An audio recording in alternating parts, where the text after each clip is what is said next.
Ayan mga paps, Honda Click 150i. Ngayon may isishare ako sa inyo.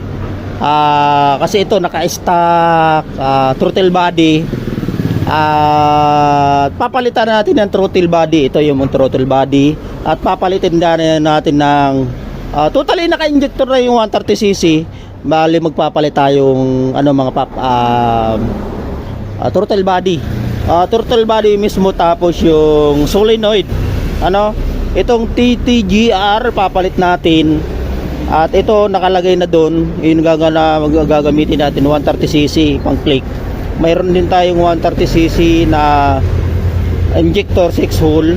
Ito, yan ay kakabit natin, tapos yung throttle body papakita natin sa inyo, mga paps. Ikakarga yan natin dito, ang stock po kasi nito ay mga 26mm. Ayan, stock niyan lang. At ito ilalagay natin dito. At malaki na ito, 30mm yan mga paps. Ang isisit natin. Ayan. Ayan 30mm throttle body. Ito yung throttle body natin na 30mm. Ayan yan, ganyan kalaki mga papo. Malaki yan, 30mm. Kaya kung gusto nyo magpakarga ganitong throttle body sa click ninyo 150i, malalakihan natin. Ayan diba? Yan, ilalakihan na natin yan. Ilalagay natin, pero tatanggalin mo na yung upuan, tapos yung throttle body sa buong itatanggalin. At papalitan natin to. Mamaya natin papalitan, okay, cut muna natin to mga paps, tatabi muna natin to. Ayan mga paps, natanggal ko na yung upuan. Ito mga pap kasi throttle body niyan, stock yan, luma na. Taka-injector na yan mga pap. Ang injector na ginamit natin dyan ay MTRT na 130cc. Papalitan natin yan throttle body kasi luma na yan. Sabi nga namamalya na, may problema na. Mayroon din tayo dito 135cc. Pwede ko rin yun ikabit. At papalitan natin ng solenoid. At ito yung bagong throttle body. 30mm yan mga paps, ilalagay natin yan, Vario, Honda Click 150i. Kakabitan natin ng 30mm. Paano ba malalaman ang kung 30mm talaga to? Susukatin natin yan, diaphragm na yan. Ito susukatin natin yung standard po kasi yan ng pang 150, na throttle body. Ang papalit lang na natin dyan throttle ito. Ayan, gawin natin yan. Siyempre babaklasin na natin yan. Pwede naman, may pang-reset naman tayo dyan. Unti-unti natin babaklasin yan. Yan mga pap, okay. Kaya kung gusto nyo magkarga mga pap, kung ang motor nyo 150i, pwede kayo magkarga na throttle body malaki na 30mm kasi in order natin. Ayan ayan, susukatin natin yan mamaya. Tatanggalin muna natin ito nandito. Okay. Ayan. Okay ayan mga papo. Diyan po sinusukat yung 30mm yan, sa bunganga ng butterfly. Ayan, 30mm yan. Diba? Yan. At yung stock, titry natin kung anong papakita natin sa inyo kung anong sukat yung stock. 30mm. 30mm yan, Ayan. Gagamitan na natin caliper. Yan, sasalpak natin yan lahat dyan. Solenoid, papalitan natin yan. Babaklasin na natin muna to, yan mga paps. Ang injector, 130 yan. At yung 135. Pero 133 muna natin, susubukan natin 130 na nakasit dito sa throttle body ito. Babaklasin natin to, Ayan. Luma po kasi yan mga paps, Yan. Yan na mga paps, natanggal na natin. Tingnan nyo yung stock. Yan ang stock. Napakaliit lang yan, Ang stock po kasi mga paps, yan. Bukatin natin. Yan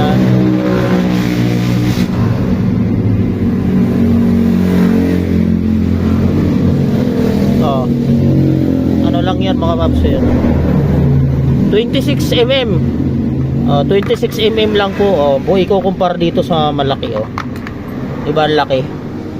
26 yung stock, tapos yung ano, 30.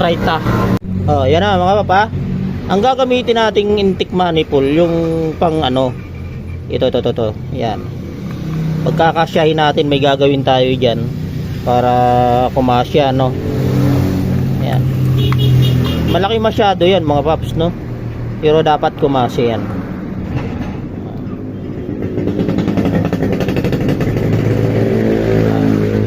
Okay. Yan mga pap, mayroon pala akong intake manifold ditong pang 30 ano lang din. Yan, ikakabit natin ito.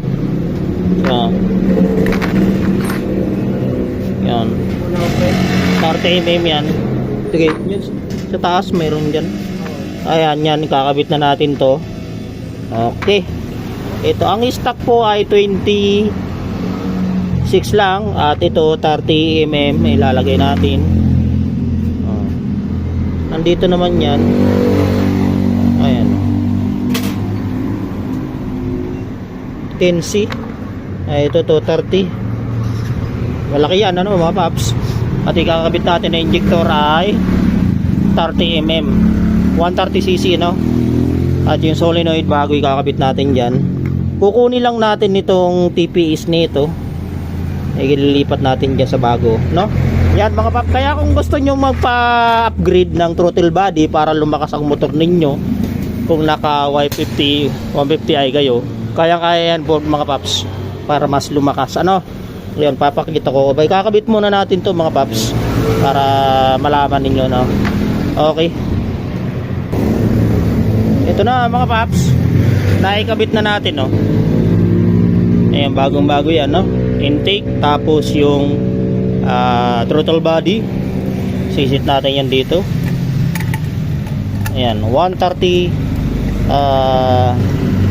30mm yan mga pop, throttle body, kasyang malaki, kaya lang medyo malaki talagang butas ni kukumpar dito. Dapat yan nakaport, pero hindi na muna natin ipoport, para ganito lang muna. Try natin yung 130cc ito na naka-stack ang makina, tapos 30mm yung throttle body, no. Tapos 130 yung injector.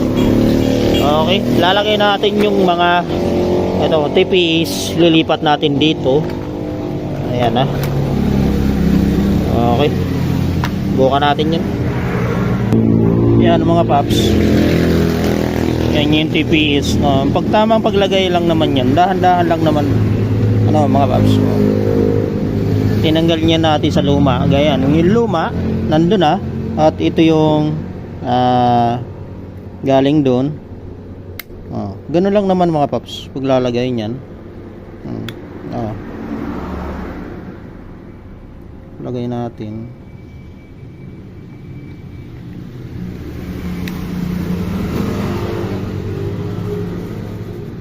Ayan, diba TPS yan mga paps, no? Mayroon akong in-order pang isa dyan, di pa dumarating mga paps. Antayin pa natin yung ibang ano nito, in-order ko. Papalitan din natin tong ano, kasi luma na rin ito, no? Pero paglalagay, tuturo ko lang sa inyo, ganyan lang, dahan-dahan lang, kusa lang naman yan papasok, no? Ganyan lang naman ito mga paps, no? Yan na, nailagay na natin mga paps. So, TPE. Susunod naman natin yung solenoid. Yung ilalagay natin yung solenoid na in-order natin. Hindi na natin tinanggal yung lumang solenoid niyan, no? At ito na yung bagong in-order natin na TTGR ang ginagamit ko dyan. Click 125 tapos 150. Parehas lang naman yung mga paps. Itatransfer natin yan dyan. Yan.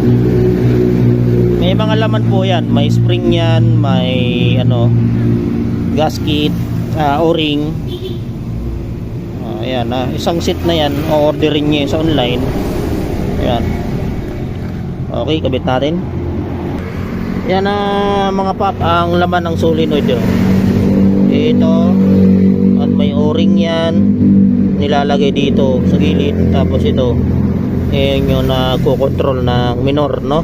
At mayroon niyang spring, no? Mayroon niyang spring mga paps, no? Nalagay natin yan, no?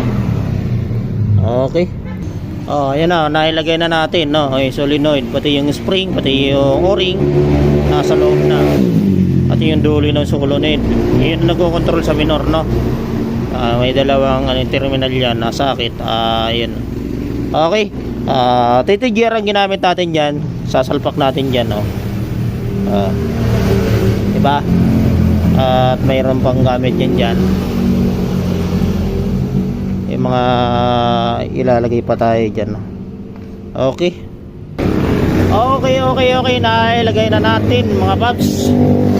Okay na, nabuo na natin TTGR na itong solenoid at stock na TPS. May darating na order ako dyan. Yung order kakabit ko dyan.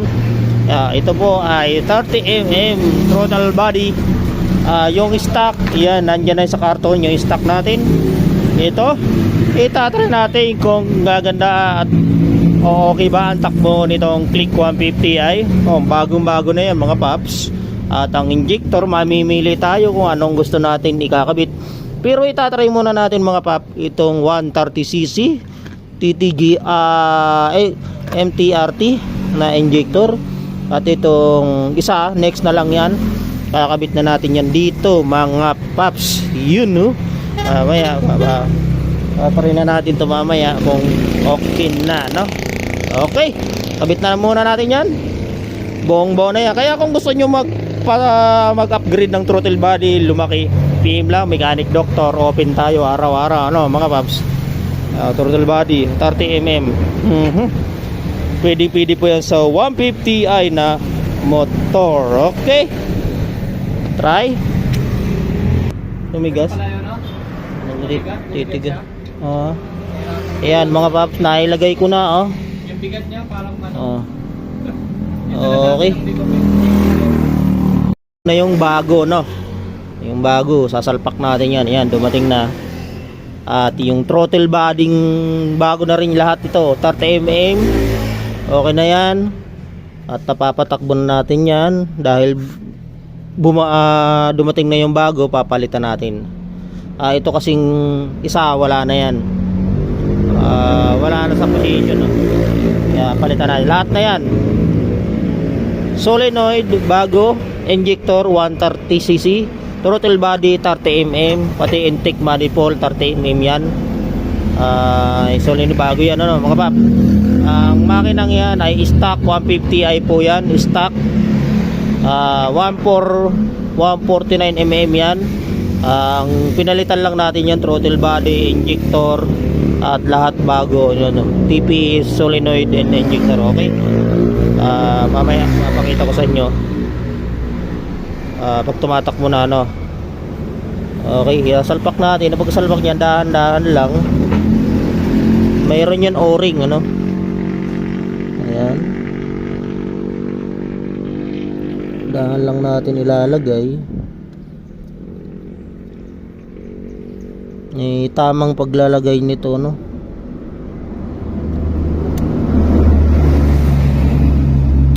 Yun, isalpak na. Ano yung mga papo. May position yan. At yung bolt, ayan yung bolt nyan. Ayan.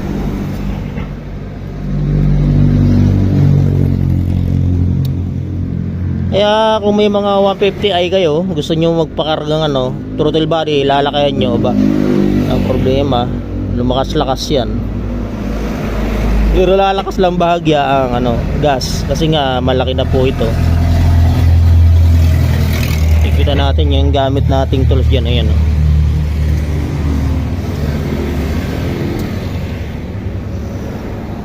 ayan, paglalagay nyan, no? Gusto may mga gamit lang, madali lang dukutin yan mga paps. Maring tumaas ang minor nito kasi bago na yung TPE sensor angle.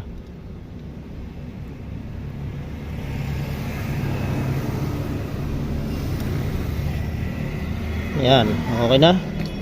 Ilagay na natin, suksok natin to. Mamaya ako na lang i-reset to.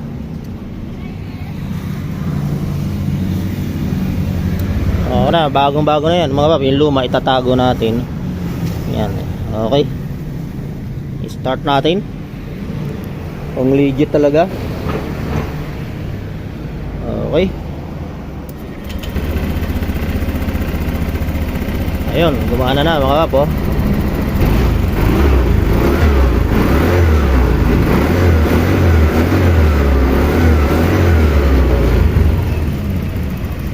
Tama lang pala mga paps. Ayan. Diba? 30mm throttle body, intake manifold, injector 130cc, TPS bago, solenoid bago. Ayan.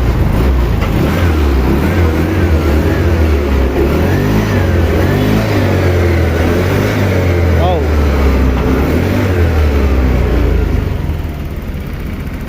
Ayan, okay. Magana na mga paps, oh.